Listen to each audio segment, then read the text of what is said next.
Hello friends, welcome to video series on geography. In this video, I'll be explaining about landforms which are associated with cycle of erosion, that is, the landforms which are caused mainly due to cycle of erosion. The first one is fluvial landforms, or landforms caused by erosional activities by a river. The other one is glacial landforms, marine landforms, arid landforms, and karst landforms. Karst landforms are landforms which are formed due to accumulation of limestone sediments. And the first one is fluvial landforms. Fluvial means anything relating to or found in a river. Thus, fluvial landforms are landforms which are formed by river action. The river action mainly involves aggradational ones or degradational ones. The degradational action is caused mainly due to erosion, whereas aggradational work is done due to deposition. And degradational action involves mainly two processes, namely corrosion or abrasion and attrition. Corrosion simply means that when two particles collide with the walls of the river, that is the sediments rocks which are found below the river surface or on the sides of the river, these rock particles breaks the following river sediments and rocks, giving rise to huge amount of debris, and the process involved is corrosion. And in other kind, that is attrition, the debris are struck against each other, hence breaking into smaller particles and giving rise to finer debris, and this process is attrition.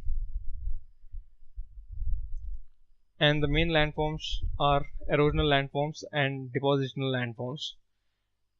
The fluvial landforms, that is fluvial erosional landforms, mainly starts with the formation of a river valley, where the initial stages where the river starts from a source, it mainly starts forming a V-shaped valley. So let's see how a V-shaped valley is formed. As water starts flowing from a source, the vertical action or the vertical erosion becomes significant. As a result, the softer strata on the surface is completely eroded due to vertical erosion. As a result, a deep valley is created, a deep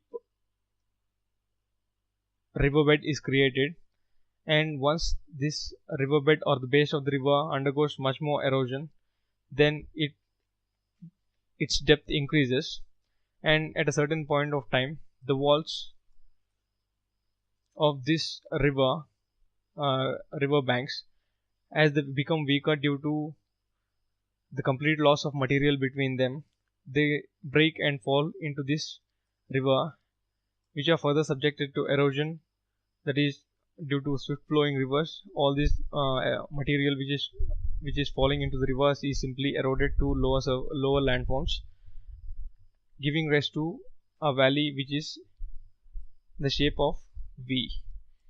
This successive breakage of the river banks and successive vertical erosion gives rise to a valley which is V-shaped.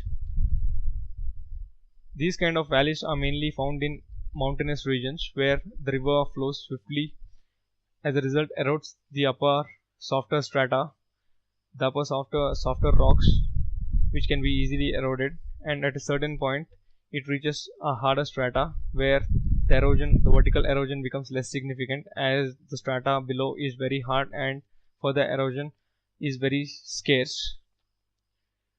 So in V-shaped valley formation, vertical erosion, which is also called as vertical downcutting or downward erosion, is predominant or is dominant, and the source of the river shifts backwards because of edward erosion. That is, if a source of a river was found here, then there is huge amount of water coming from this source. As a result, the soil that is present at this stage is quickly eroded. As a result, this source starts shifting backwards because of the erosion of the landforms which is found below this. So successive erosion shifts the source backwards. And the formation of river valleys mainly are divided into three stages based on the kind of erosion and depositional works done by the river. The first one is youthful stage, where the stream flows swiftly through mountainous terrain, giving rise to various related structures like hanging valleys, waterfalls, etc. During this stage, the shape of the valley is V, and the slopes are convex in shape. The slopes are convex in shape, whereas in the next stage, that is when the stream reaches a mature stage, the speed of the river significantly decreases, hence depositions becomes quite significant. Due to deposition and successive erosion of material, a meandering process takes place, and at this stage the shape of the valley is U. Here in this stage, the vertical erosion, as we have seen in the first stage, becomes less significant, and the lateral erosion, that is erosion of the slopes, becomes quite significant in this stage. As a result, the sides of slopes are completely eroded, giving rise to a V-shaped valley, and this erosion keeps on happening and gives rise to a broadened base, and a broad view-shaped valley is produced at the final stages of the river, which is called as old stage. And at this stage, the formation of meandering is complete and structures called oxbow lakes emerge. So we'll study in detail the formation of meanders and oxbow lakes in the next stages. So in the final stage, the shape of the valley is still U-shaped but with a very broad base. And at the end of the river, where the river deposits all its silt near the mouth of the river, it gives rise to landforms like deltas, which signify the final stage of the river. So in the initial stages, that is during youthful stage, vertical erosion is dominant, whereas in the later stages, that is during mature stage and during old stage, lateral erosion becomes dominant. We have seen lateral erosion is the erosion of slopes, where slopes are eroded. That is, when slopes of a river are eroded, then it is called lateral erosion, and if base of the river is eroded, then it is called as vertical erosion. So we can see different stages of valley formation. Initially it is a V-shaped valley, then it becomes U-shaped once in the youthful stage, and the base of the valley broadens, giving rise to a extended U-shaped valley at the final stages of the river. And few associated landforms are waterfalls, where water received from various winding valleys, that is different streams or tributaries which flow along the rivers, along the mountains, give rise to a major stream, and due to differential erosion of rock strata, there we can see that the soft rock material is eroded intensely. As a result, a deep landform is created, which gives rise to a waterfall.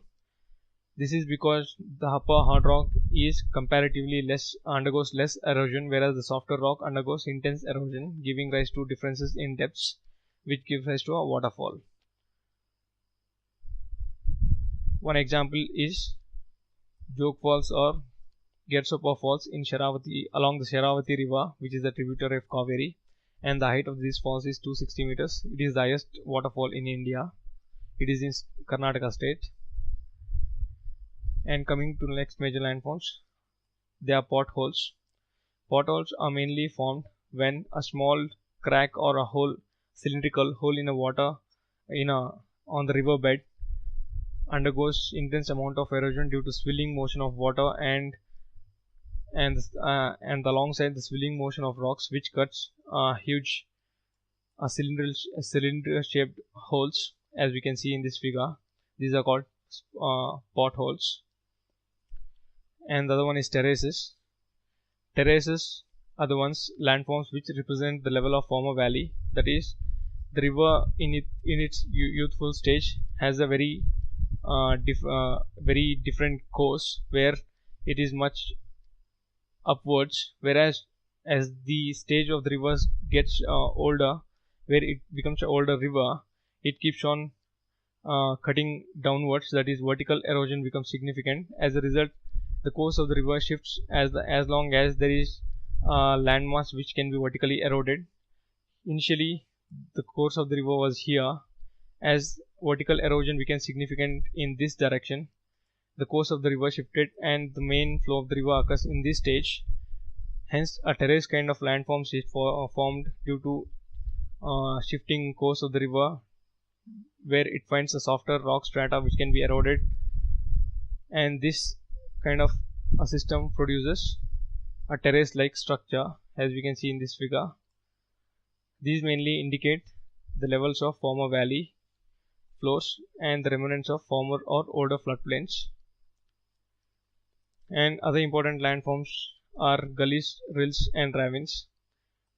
These are rills, that is small streams which are formed due to erosion of water during intense rains, and with passage of many years these rills forms gullies, that is broadened and much bigger rills, and gullies gives rise to ravines. One good example is Chambal ravines, that is this is the upper peninsula river, and as this river flows in a semi-arid region, it gives rise to these kind of landforms which are called ravines or gullies. They're most common in semi-arid areas, and one fine example is the ravines of Chambal Valley in central India. And the most important of the fluvial landforms are the meanders and oxbow lakes. Let's see from this diagram how a meander is formed. We can see the river takes a curvy path, as lot of silt is deposited along the banks of the river during a period of time. As most of the silt which is carried from the upper streams, that is from mountainous terrain, is deposited when it reaches the plains, there is huge amount of erosion, lateral erosion of this silt along the curvy path of the river.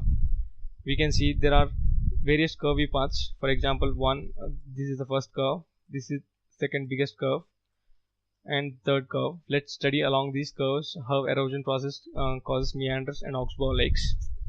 In the first position, we can see that the outer curve undergoes extensive erosion as the flow of water is directed towards the outer curve. As a result, the erosion along this curve becomes prominent, and a lot of material is eroded. Likewise, the erosion along this curve, the outer curve, becomes significant when it comes to curve 2. And as the river carries a lot of silt and this side is eroded, the inward side, or this one, undergoes deposition process. The same thing happens at the third curve too. The inner curve, where the water hits the walls of the curve, becomes eroded, and the other side undergoes deposition process, and this process continues in this direction, and this curve keeps on eroding the material, and this curve also keeps on eroding the material in this direction. Finally, at a certain point of time, they come very closer, and after successive erosional processes, finally all the soil between these two curves is completely eroded, and now the stream takes a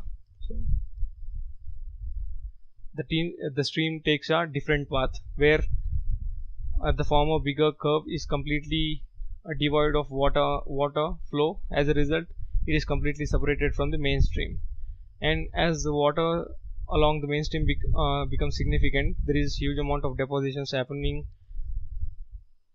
along the ends of this whole curve. As a result, at a certain point of time, the deposits completely close the two ends of the curve, giving rise to a oxbow lake.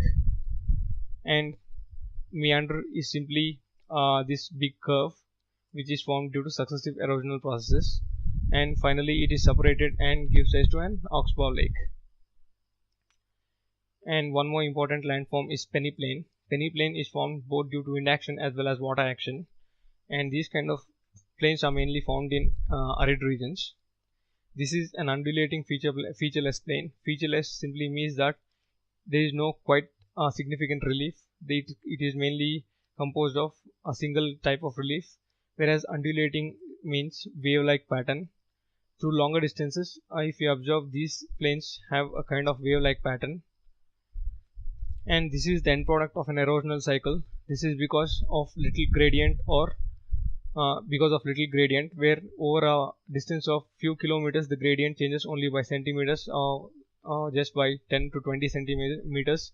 As a result, the flow of water or wind is very slow, or it doesn't facilitate the erosion of the upper material. And these kind of peneplains we can see only few features like resistant rocks which remain due to differential erosion of the rocks and the plain. One example is ice rock in Australia. This rock is found in Australia, which is known for its changing colors during different times of the day.